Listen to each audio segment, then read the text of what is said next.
Welcome to the Modeling Secrets Podcast. I'm your host, Christopher Pollard, the photographer and creator of Studio 713. Today, we are going to interview someone who you may have seen before because her videos have gone viral online with over 20 million views. But not only that, she is a model, actress, runway coach, natural hair enthusiast, public speaker, and more, accomplishing all of this by the age of 14, starting her modeling career at the age of 3.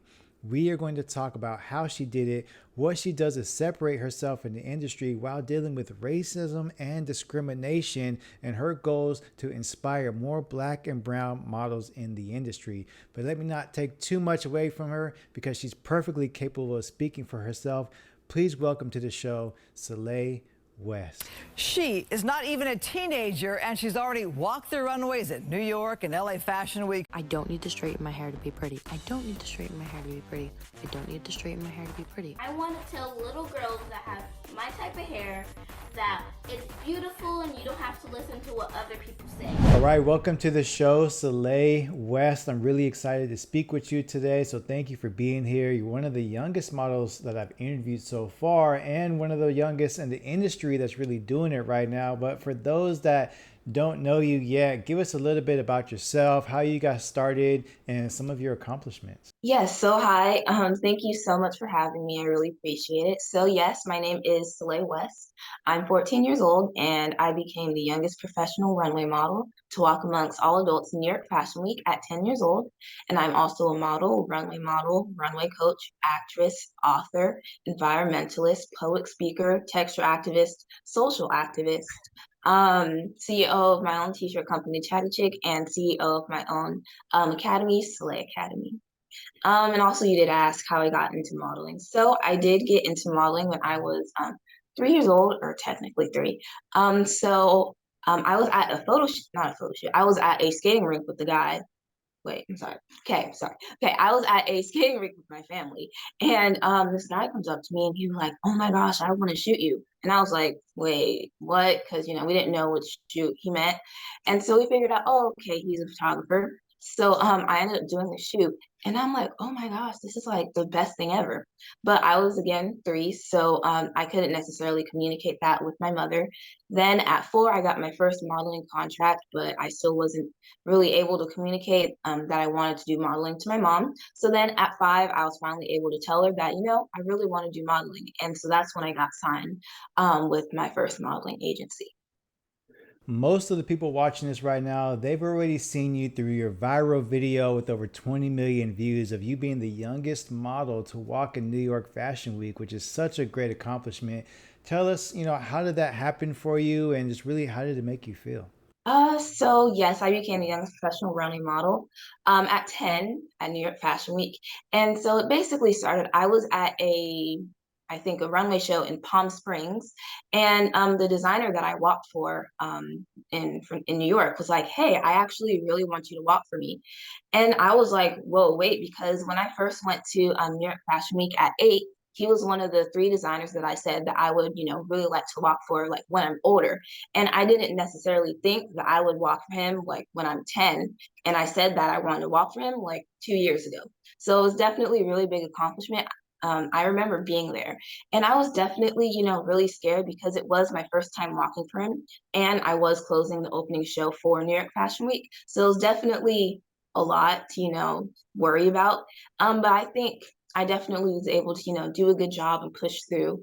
And, I really enjoyed it. Yeah, definitely. And it seems like you have a lot of clarity on exactly what you want to accomplish in life and how you plan on getting there. And honestly, most people, they go their entire lives not really figuring that out. So where does your clarity come from? Hmm. I don't really know where it comes from. I'm just like, I want to do this, so let's just do it. Because I am a procrastinator, and at some point, I'm gonna start like pushing it off. So I'm just like, okay, let's just hurry up and do it before I start, pushing it off. So that's kind of where it comes from, I think. Yeah, yeah. And I have a daughter myself, and I know one day she may look at this interview and be inspired by some of your accomplishments. Already, you've written 2 books, you have a clothing line, an online course, and you're an advocate as well for other young models in the industry. So, What advice would you give other models looking to come up right now?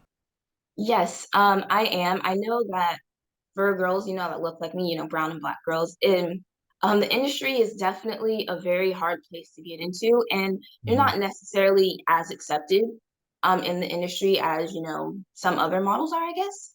Mhm. So I definitely, say if you really want to get into modeling, you just got to make sure like you really, really want to do this because there's going to be lots and lots of obstacles, and you have to actually have the motivation to like push through.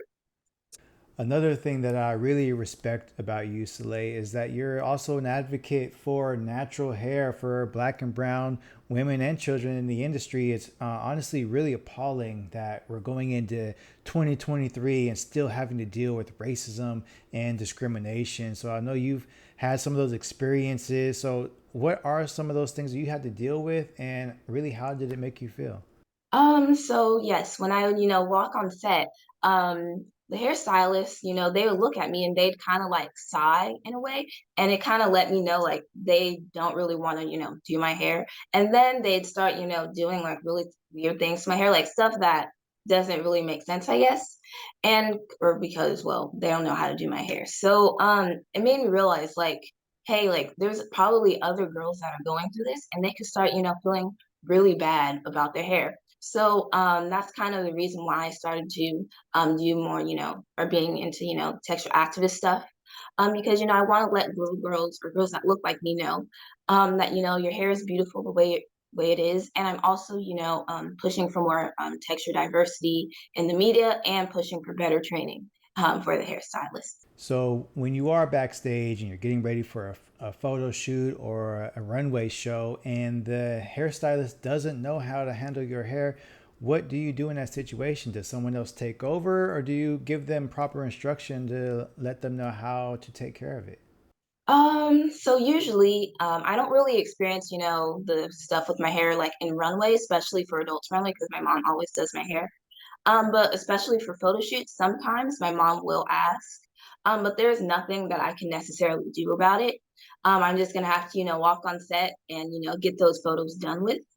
But sometimes my mom will ask for help. Sometimes they refuse, or actually most of the times they refuse.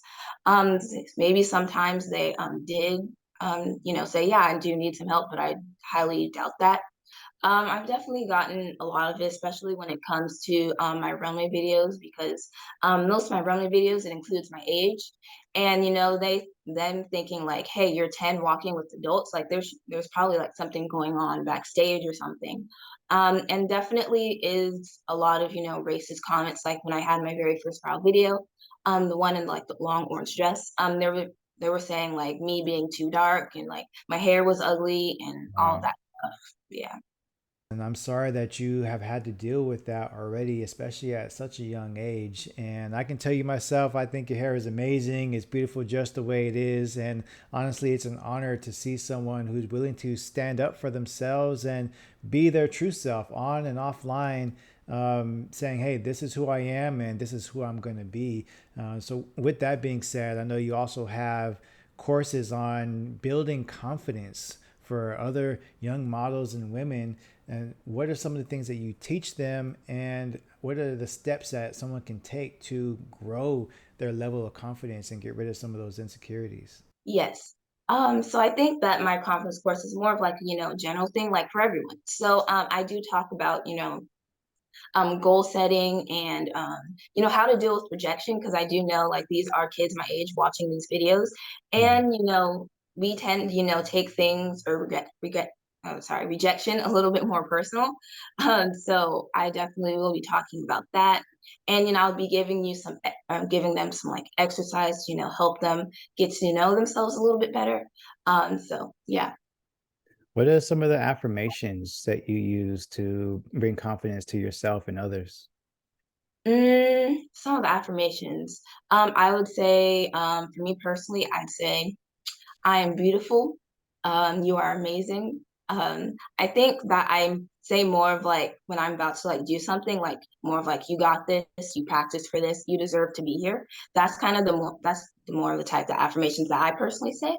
But for someone else, I'd say, like I am beautiful, I'm amazing, I am smart, I am kind. Something along those lines. Another major concern of models is maintaining their own personal safety on and off camera, especially being a young model yourself. What are some of the strategies you use to make sure that you have a safe working environment? So one of the things is, let's say like I'm at a restaurant and I want to post a story like me at the restaurant. So I wouldn't post it like while I'm there. I post it like right after I'm leaving because for safety reasons, you don't really want to post you're here at some place while you're actually there and then have someone come and do something. And then I never really post in front of my house or anything that can look like a certain like like my house, I guess. Then I think this is more of like a general thing, but I don't really like post in front of like schools that I went to. Because I used to have like a uniform, so I never post pictures of me in my uniform because it's a very specific uniform. You can easily trace it. And I think, yeah, I think those are like one of the main precautions that I've used personally. You've already accomplished so much in your career and still at such a young age. So, what are some of your goals moving into 2023 and beyond? I would definitely say at some point, I don't know, maybe next year, hopefully, I'd like to learn how to sew. Because it's been a very long dream of mine, to be a fashion designer. Because when I was little, I used to always, like draw like little outfits and stuff. And so I definitely, like to have that become like reality and hopefully, find one of those notebooks that I used to draw in and, try to recreate one of those outfits. I definitely, really like to do that. So I think that's definitely one of my main goals for 2023 or just in general, actually. Well, I'm sure you're going to get there and hit many other goals along the way as you continue to work on yourself and your career. Congratulations again to everything that you've done so far. And so, for my last and final question, something I like to ask all of my guests is if you had to boil it down to just one thing, what would you say the secret to creating a successful modeling career is? I would just, I definitely say, mm, I don't, okay, hold on. Definitely tough one because you're saying, one. Okay. I think that would be a mom question. I don't really know the answer. Mom, you could jump in there. Do I jump on the screen or is it That fine would if be great. Get oh, you some camera time. ah, okay. I would definitely say to answer that specific question would be to diversify exactly what it is that you're doing and have multiple streams of income. And the reason why I say that is because I've told all of my kids, I have 4 children, I've told them that I want them to be in a situation where money doesn't necessarily have to become an issue. So when you're presented with an offer that challenges you morally, that you don't have to say, well, I have to take that offer because I have rent to pay next month and I'm short. Make sure you have something set up and you're secure enough financially so that if anything doesn't serve you, you can walk away from it. And we've definitely gotten a couple of offers in the industry that I had to walk away from because I'm like, absolutely not. That's not something we're interested in doing. I'm not, to me, you can't quantify self-worth. There isn't a check big enough to make me negotiate certain things. There's non-negotiables. And I feel like the more you're set up in other areas, the more firm you are with those non-negotiables. Definitely, yes. I really appreciate that answer. It's such a great response of knowing when to say yes, when to say no, and having those moral values as a foundation to help guide your decisions, regardless if the money is there or not. And hats off to you instilling those entrepreneurial values in your children. I'm sure they're all doing well, regardless of what they decide to do. With that being said, is there any advice that you would give other parents out there that are looking to do the same thing with their children? Sure. I would definitely say make sure it's something your kid wants to do. I think a lot of times parents kind of have a way of wanting their kids to do stuff that they're interested in. And if their kids don't genuinely enjoy it. Wait, hello? I'm still here. Oh, okay. Oh, okay. If they don't genuinely enjoy it or love it, when the first obstacle comes, then they're just gonna stop doing it. So my whole thing is, when it comes with Celai, it's always been what she wants to do, and then I kind of round it out with what makes sense from a business perspective. Because again, like anyone can tell you, there's not a lot of money in runway. And if that's what we were looking for, she would not be doing runway. But because that's something she absolutely loves, then that's what she does. But I'm like, you have to also take a look at the other areas to make sure it makes sense to make it well-rounded, so that what you make in this area can pay for your runway. So definitely, I would say make sure it's the child's interest that you're supporting, and not your own. Yes, and I could not agree more. And such a great way to wrap up this interview. And I want to thank you both again for being on my podcast today, Modeling Secrets. I look forward to seeing more blessings and more accomplishments come your way, and even working together in the near future. Yeah, we're definitely looking forward to it.